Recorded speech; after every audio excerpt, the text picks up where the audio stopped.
Assalomu alaykum, hurmatli kanalimiz obunachilar va qadrli tomoshabinlar.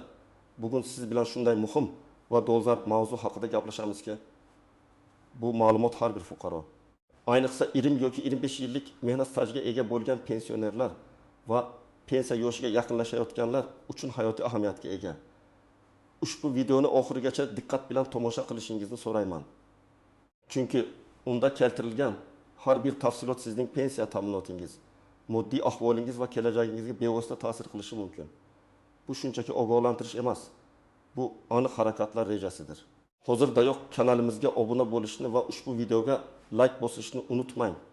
Shunda bu muhim ma'lumot ko'proq insonlarga yetib boradi. Muammoning mohiyati avval qanday edi va hozir nima o'zgardi? Azizlar, uzoq yillar davomida mehnat qilib pensiya yoshiga yetgan fuqarolarimiz uchun mehnat staji har doim asosiy omil bo'lib kelgan.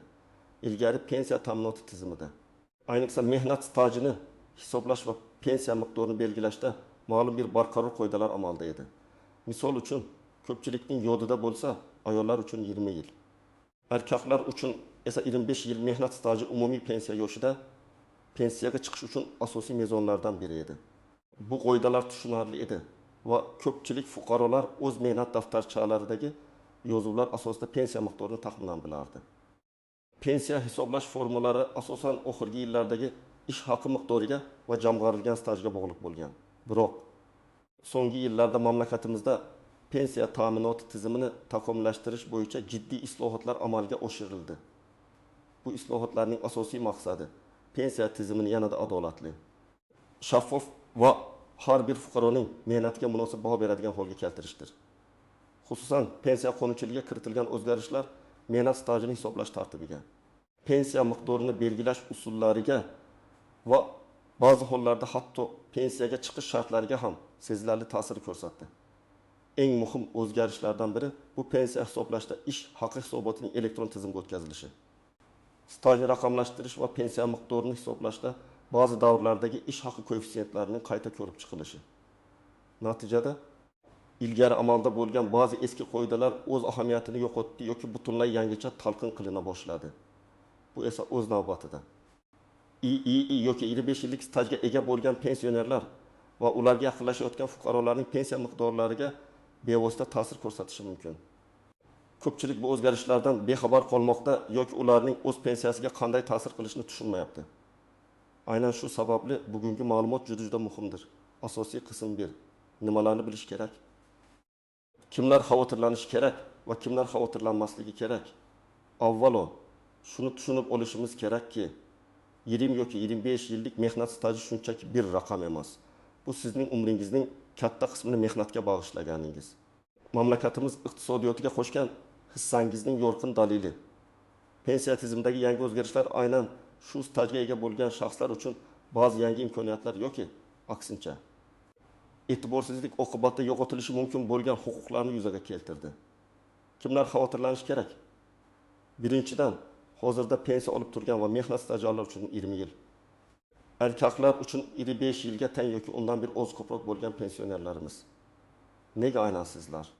Chunki pensiya tizimidagi yangi hisoblash metodikasi yoki qonunchilikka kiritilgan ayrim aniqliklar sizning pensiya miqdoringizni qayta ko'rib chiqish imkoniyatini berishi mumkin.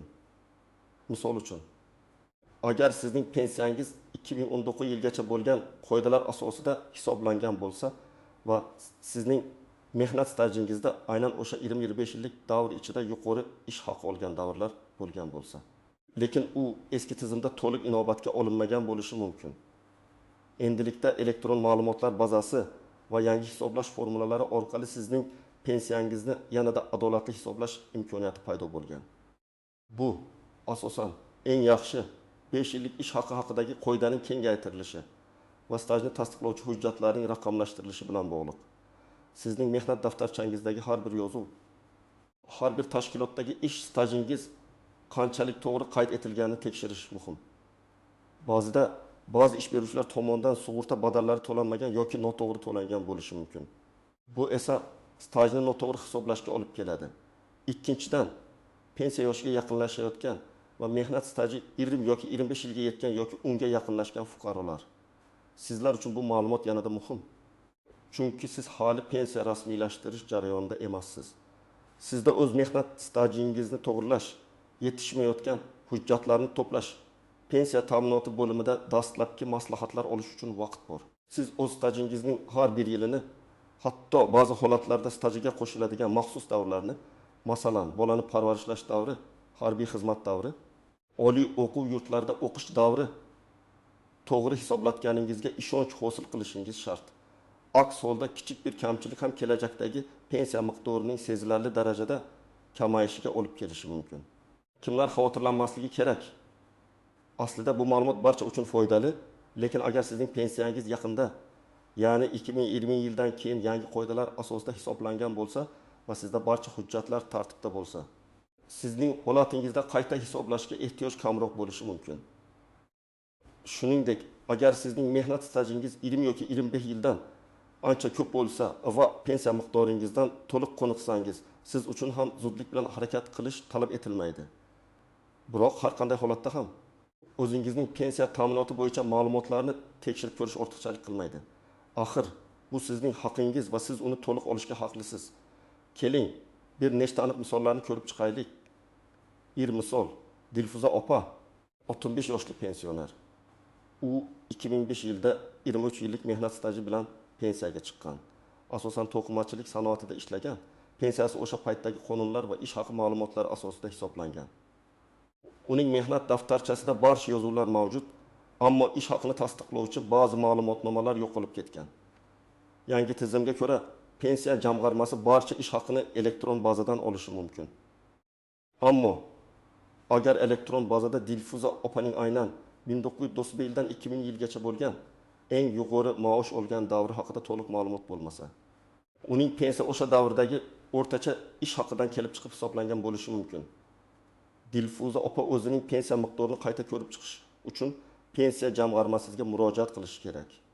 Ehtimol uning ish haqini tasdiqlovchi arxiv hujjatlari topilsa, pensiyasi sezilarli darajada o'sishi mumkin.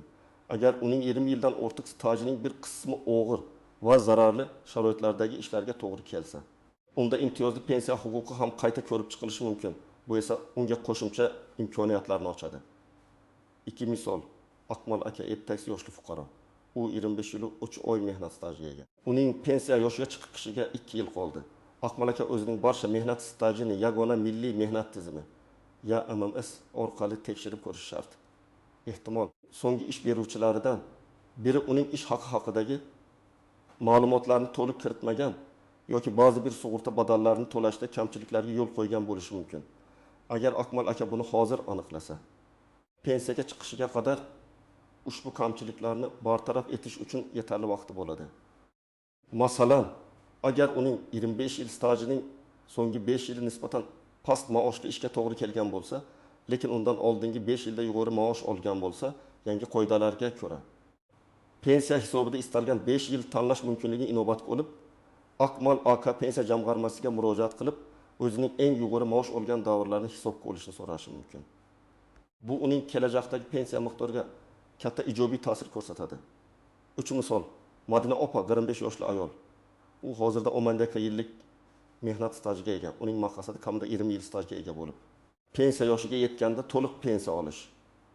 Madina opa hozirdan o'zining mehnat daftarchasini tekshirishi, undagi barcha yozuvlar to'g'ri ekanligiga ishonch hosil qilish kerak. Agar u ishlamayotgan bo'lsa, stajini davom ettirish uchun ishga joylashishi yoki o'z-o'zini band qilish orqali ixtiyoriy sug'urta badallari to'lab stajini oshirishi mumkin.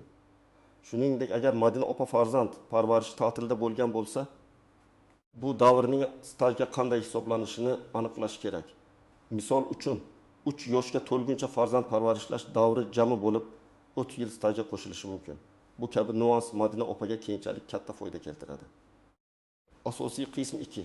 Qoidalardan istisnolar, nozik jihatlar va sezilmas tafsilotlar mehnat staji va pensiya hisoblash tizimi bir qarashda oddiy ko'rinsa-da, uning ichida ko'plab istisnolar, nozik jihatlar va ko'pchilik e'tibor bermaydigan tafsilotlar mavjud. Ayniqsa 20 yoki 25 yillik stajga ega bo'lgan fuqarolarimiz uchun bu jihatlar muhimdir. Imtiyozli staj davrlari. Ba'zi kasblar va ish sharoitlari mehnat stajiga imtiyozli tarzda qo'shiladi. Ya'ni bir yillik ish davri bir yildan ko'proq staj sifatida hisoblanishi mumkin. Bu ko'pincha yer osti. Zararli va og'ir mehnat sharoitlarida ishlagan shaxslarga tegishli. Agar sizning 20 yoki 25 yillik stajingizning bir qismi shunday sharoitlarda o'tgan bo'lsa, sizning stajingiz aslida yozilgandan ko'ra ko'proq hisoblanishi mumkin. Misol uchun 10 yil og'ir sharoitda ishlagan shaxsning staji 15 yil qilib hisoblanishi mumkin. Bu esa pensiya miqdoriga bevosita ta'sir qiladi va hatto muddatidan oldin pensiyaga chiqish huquqini ham berishi mumkin. Pensionerlar ko'pincha bu imtiyozlarni bilishmaydi yoki ularni hisoblatish uchun qanday hujjatlar kerakligini tushunmaydilar. Bolani parvarishlash davri ayollar uchun muhim bo'lgan yana bir jihat bolani parvarishlash ta'tilida bo'lgan davrning pensiya stajiga qo'shilishi. Hozirgi qonunchilikka ko'ra jami bo'lib 30 yilgacha bo'lgan bolani parvarishlash davri pensiya stajiga qo'shiladi. Agar siz 20 yillik stajga yetish uchun bir necha oy yoki bir necha yil yetmayotgan bo'lsangiz va bolani parvarishlash ta'tilida bo'lgan bo'lsangiz, bu davrni stajingizga qo'shish orqali to'liq stajga erishishingiz mumkin. Bu ayniqsa bolalikda ko'p farzand ko'rgan ayollar uchun juda foydali imkoniyatdir. Ammo buning uchun tegishli hujjatlarni tug'ilganlik haqidagi guvohnoma taqdim etish talab etiladi. O'qish davri va harbiy xizmat, oliy o'quv yurtlarida kunduzgi bo'limda o'qish davri, shuningdek qurolli kuchlar safida muddatli harbiy xizmatni o'tash davri ham pensiya stajiga qo'shilishi mumkin. Ko'pchilik fuqarolar o'z mehnat daftarchasida bu ma'lumotlar yo'qligi sababli ularni inobatga olmaydilar. Lekin bu davrlar pensiya hisoblashda muhim ahamiyatga ega bo'lishi mumkin. O'quv yurtidan olingan diplom yoki harbiy bilet bu davrni tasdiqlovchi asosiy hujjatlardir. Agar sizning stajingizda kichik bir kamchilik bo'lsa, bu davrlar sizga yordam berishi mumkin. 4. Ish haqi ma'lumotlarini tiklash. Pensiya miqdori bevosita ish haqiga bog'liq. Agar sizning mehnat stajingizning ayrim davrlardagi ish haqi to'g'risidagi ma'lumotlar arxiv hujjatlarida saqlanib qolmagan bo'lsa, eski qoidalar bo'yicha pensiya ta'minoti bo'limi o'sha davrdagi o'rtacha ish haqini hisobga olardi. Biroq yangi tizimda elektron ma'lumotlar bazasining kengayishi bilan ko'plab tashkilotlarning arxiv ma'lumotlari raqamlashtirilmoqda. Bu esa sizning o'sha davrdagi real ish haqingizni aniqlash va pensiyangizni qayta hisoblash imkonini beradi. Shuning uchun hatto eski ish joyingizda hujjatlar yo'qolgan bo'lsa ham umidsizlanmang. Pensiya jamg'armasi va arxiv idoralari bilan bog'lanib ma'lumotlarni tiklashga harakat qiling. 5. Stajni tasdiqlovchi hujjatlar to'liqligi. Eng ko'p uchraydigan muammolardan biri bu mehnat daftarchasidagi yozuvlarning to'liqligi va to'g'riligidir. Ba'zan tashkilot nomi noto'g'ri yozilgan, ishga kirish yoki bo'shash sanasi aniq ko'rsatilmagan bo'lishi mumkin. Bunday holatlar stajni hisoblashda jiddiy muammolarni keltirib chiqaradi. Agar sizning mehnat daftarchangizda shunday kamchiliklar bo'lsa, bu stajingizni tasdiqlashda qiyinchilik tug'dirishi mumkin. Xususan, agar sizning mehnat stajingiz 20 yoki 25 yilga yaqinlashgan bo'lsa, har bir kun muhim hisoblanadi. Shuning uchun hozirdan barcha hujjatlaringizni, ayniqsa mehnat daftarchangizni sinchkovlik bilan tekshirib chiqing va kamchiliklarni bartaraf etish choralarini ko'ring. Amaliy maslahatlar. Tomoshabin nima qilish kerak? Xo'sh, bularning barchasidan kelib chiqib, siz aynan nimalar qilishingiz kerak? Sizga aniq ko'rsatmalar beraman. Bu jarayonni osonlashtirish uchun qadam-qadam harakat rejasini taqdim etaman. Mehnat daftarchangizni sinchiklab tekshiring. Bu eng birinchi va eng muhim qadamdir. Har bir ish joyingizdagi yozuvni diqqat bilan ko'rib chiqing. Ishga kirgan va bo'shagan sanalar, tashkilot nomi, lavozimingiz to'g'ri yozilganiga ishonch hosil qiling. Barcha yozuvlar tegishli muhr va imzo bilan tasdiqlangan bo'lishi kerak. Agar biron bir xato yoki kamchilik topsangiz, masalan, yozuv o'chib ketgan bo'lsa, muhr aniq bo'lmasa, darhol ushbu tashkilotning kadrlar bo'limi yoki arxiviga murojaat qiling. Agar tashkilot tugatilgan bo'lsa, viloyat yoki shahar arxiviga murojaat qiling. Ulardan ish stajingizni tasdiqlovchi ma'lumotnoma talab qiling. 2. Pensiya jamg'armasining tuman, shahar bo'limiga murojaat qiling. Barcha hujjatlaringizni, pasport, mehnat daftarchasi, nikoh guvohnomasi, agar familiyangiz o'zgargan bo'lsa, bolalarning tug'ilganlik haqidagi guvohnomalari ayollar uchun diplom, harbiy bilet va hokazo olib, yashash joyingizdagi pensiya jamg'armasi bo'limiga boring. U yerda sizga o'z stajingizni aniqlashtirish, mavjud hujjatlaringizni tekshirish va pensiya ta'minoti bo'yicha barcha maslahatlarni olishingiz mumkin. Pensiya jamg'armasi xodimlari sizning stajingizni elektron bazalar orqali ham tekshirib berishadi va agar qayta hisoblash imkoniyati bo'lsa, bu haqda sizni xabardor qilishadi. Ayniqsa 20 yoki 25 yillik stajga erishgan yoki yaqinlashganlar uchun bu bepul konsultatsiya juda qimmatlidir. Yagona milliy mehnat tizimi ya portalidagi ma'lumotlarni tekshiring.